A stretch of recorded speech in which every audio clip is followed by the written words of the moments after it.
Barbara's Book Bites. I'm Barbara Keys, and today's guest is Rebecca Adami, Professor of Education at Stockholm University and the author of Women and the Universal Declaration of Human Rights, published with Routledge in 2019.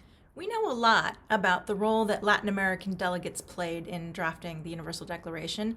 We know a lot about the role of particular men like Charles Malik of Lebanon. Human rights. Or René Cassin of France. Dans le long combat pour les droits de l'homme. John Humphrey of Canada. And we know about the role of Eleanor Roosevelt. This Universal Declaration of Human Rights. But it wasn't just Eleanor Roosevelt. In this new book, Rebecca Adami gives us fresh insight into the role that other women, particularly those from Latin America and India, played in the UN Charter and then the Universal Declaration of Human Rights. So thank you so much for joining us, Rebecca. Thank you, Barbara. Can you first tell us why you wrote this book? In my dissertation, I wrote about human rights learning. And one of the questions that I was really trying to explore and I was really interested in is how do we feel addressed by human rights when we read the Universal Declaration of Human Rights?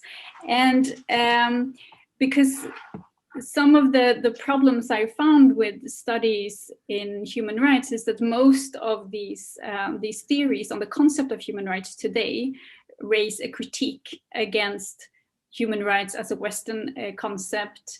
And some of the main thinkers that I've been really inspired by, like Gayatri Spivak, Judith Butler, Sheila Ben-Habib, they have all raised critique against human rights as being Western male concept. And this might be really relevant today since IMF and the World Bank and other bodies of the United Nations have used human rights in different kind of structural adjustment programs to launch projects aligned with certain values. However, I was really intrigued by going back in history and looking at the actual process when the Universal Declaration was being drafted. Because if this critique against human rights as being Western was true, and if this first document was just a replication of the French Declaration of the Rights of Man or the American Declaration also on the Rights of Man, it was not such an inspiring idea about human rights. But what I found going to the United Nations archives was in the meeting protocols when the Universal Declaration was being drafted, I found female names. I found names of women who had not been acknowledged and not really given a role also in historical accounts of when human rights were being defined.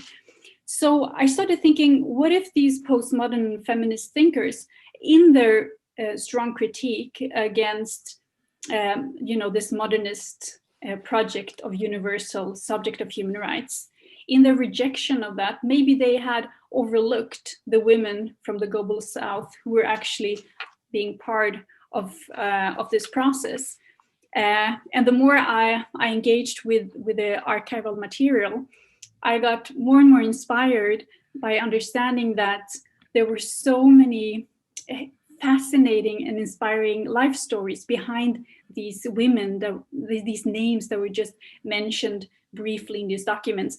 And it was also a rather difficult task because several of the women, they were mentioned by their husbands' last names, because that is the tradition, when you're married, you go by your husband's last name, and then it was just Mrs. and then the husband's name. So even Eleanor Roosevelt, who is one of the most known women who was part in this process, she was also referenced as Mrs.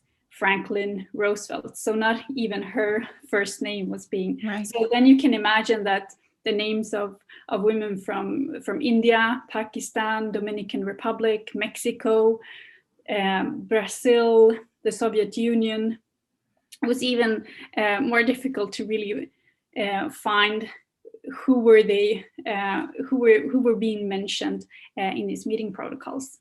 Right. So can you summarize for us your main findings in the book? So one of the results of the book is that I found that these women who were being mentioned in the meeting protocols, they actually had a strong role in advancing gender equality and non-discrimination based on sex in the Universal Declaration of Human Rights. So these women, they didn't just sit at the table. They were actually architecture of the table that the member state of the United Nations are sitting today. Because, as you know, this is not just any history. The book Women and the Universal Declaration of Human Rights is about the founding documents of the United Nations. So it's the UN Charter that sets the mandate for this international organization, where female delegates from South America, from Brazil, Mexico, Dominican Republic, Venezuela, actually made gender equality one of the cornerstones of the mandate for the United Nations, something that United Nations should work for. And the Universal Declaration of Human Rights is the first international UN document that actually lists the human rights in 30 articles.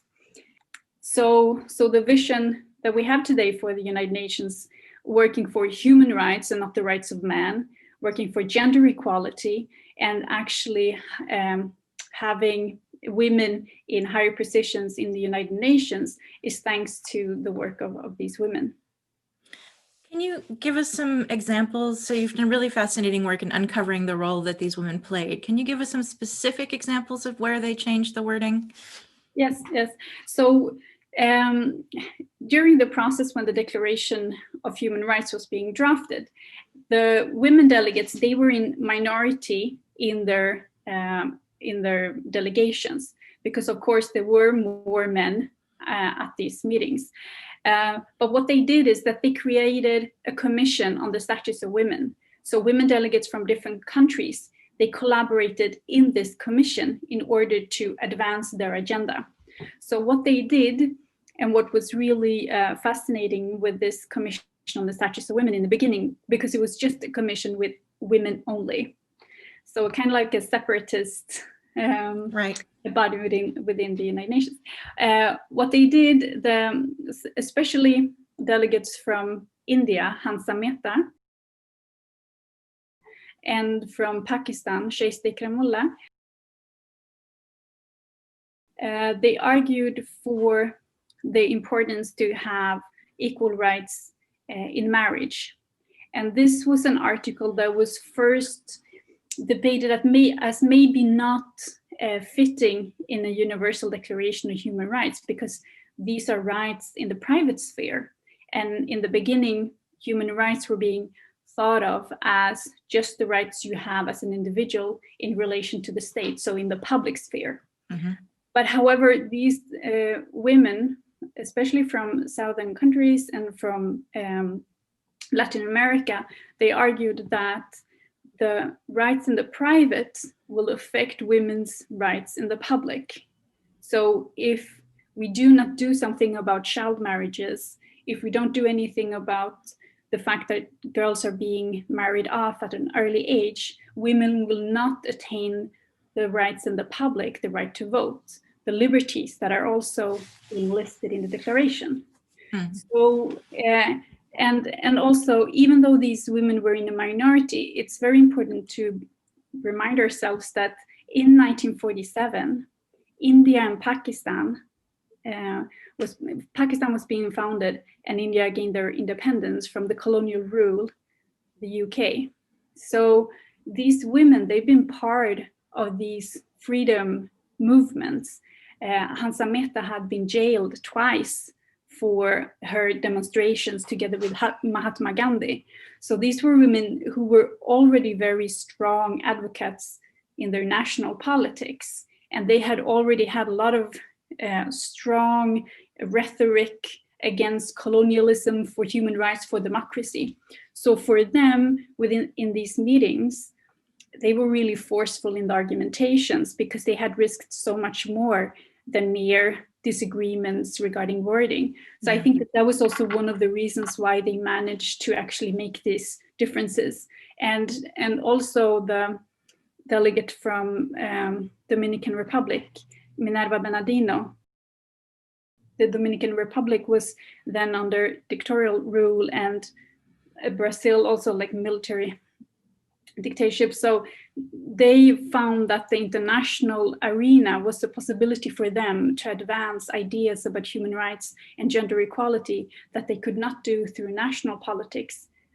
But they were also very strong and forceful in their rhetoric, because they had this strong hope that the United Nations would be an arena that could actually influence national legislation and also be part of more like, progressive ideas about human rights. So they also hoped that the Universal Declaration of Human Rights would become legally binding as a convention.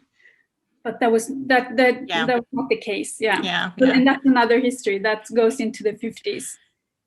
Right.